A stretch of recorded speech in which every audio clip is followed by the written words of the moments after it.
លោកនាយករដ្ឋមន្ត្រីចាំផ្ទះអនុទានឆាន់វីរៈគុលបានប្រកាសនៅល្ងាចថ្ងៃទី26ធ្នូនេះថានៅថ្ងៃសៅរ៍ទី27ធ្នូនេះភាគីថៃនឹងស្នើសុំបទឈប់បាញ់72ម៉ោងជាមួយនឹងកម្ពុជានាយករដ្ឋមន្ត្រី4ខែអនុទានឆាន់វីរៈគុលកាលពីល្ងាចថ្ងៃសុក្រទី26ខែធ្នូនេះបានថ្លែងទៅកាន់ក្រុមអ្នកសារព័ត៌មាននៃកិច្ចប្រជុំគណៈកម្មាធិការព្រំដែនទូទៅកម្ពុជាថៃ GBC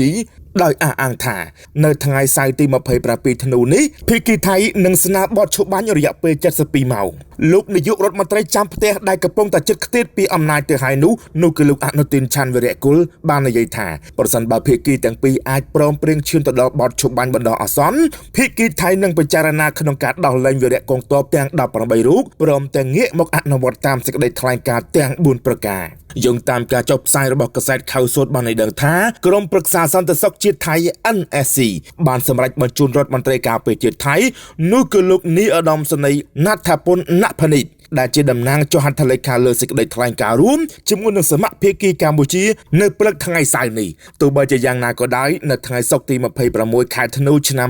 2025ម្សិលមិញនេះដែលជាថ្ងៃទី3នៃកិច្ចប្រជុំគណៈកម្មាធិការព្រំដែនទូទៅកម្ពុជាថៃ GBC ដែលធ្វើឡើងនៅខេត្តចន្ទបុរីប្រទេសថៃយោធាថៃនៅតែបន្តការបាញ់ប្រហារនិងទម្លាក់គ្រាប់បែកឥតឈប់ឈរដើម្បីឈ្លានពានមកលើដែនដីអធិបតេយ្យភាពកម្ពុជាក្នុងភូមិសាស្ត្រខេត្តព្រៃវិហារខេត្តឧត្តរមានជ័យខេត្តសៀមរាបហើយអ្វីដែលជាការកត់សម្គាល់នោះគឺចៅឈ្លានពានបានបន្តប្រើប្រាស់យន្តហោះចម្បាំង F16 ទម្លាក់គ្រាប់បែកយ៉ាងសម្បើមដៃរហូតដល់40គ្រាប់ចូលទៅក្នុងភូមិសាស្ត្រភូមិជោគជ័យ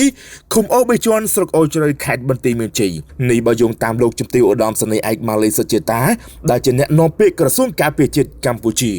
ហើយតែទន្ទឹមនឹងការប្រកាសរបស់នាយករដ្ឋមន្ត្រី4ខែអនុទានឆាន់វីរៈគុលនេះមិនទាន់មានការបញ្ជាក់ពីភាគីកម្ពុជានៅឡើយនោះទេសូមបញ្ជាក់ផងដែរថាកិច្ចប្រជុំគណៈកម្មាធិការព្រំដែនទូទៅកម្ពុជាថៃ GBC កម្រិតលេខាធិការដ្ឋាននៅខេត្តចន្ទបុរីប្រទេសថៃជាប់ព្រំប្រទល់ខេត្តបៃលិនបានធ្វើឡើងចាប់ពីថ្ងៃទី24ដល់ថ្ងៃទី26ខែធ្នូឆ្នាំ2025ហើយកិច្ចប្រជុំថ្នាក់រដ្ឋមន្ត្រីការពារជាតិនឹងប្រព្រឹត្តទៅនៅថ្ងៃសៅរ៍ទី27ខែធ្នូឆ្នាំ2025នេះ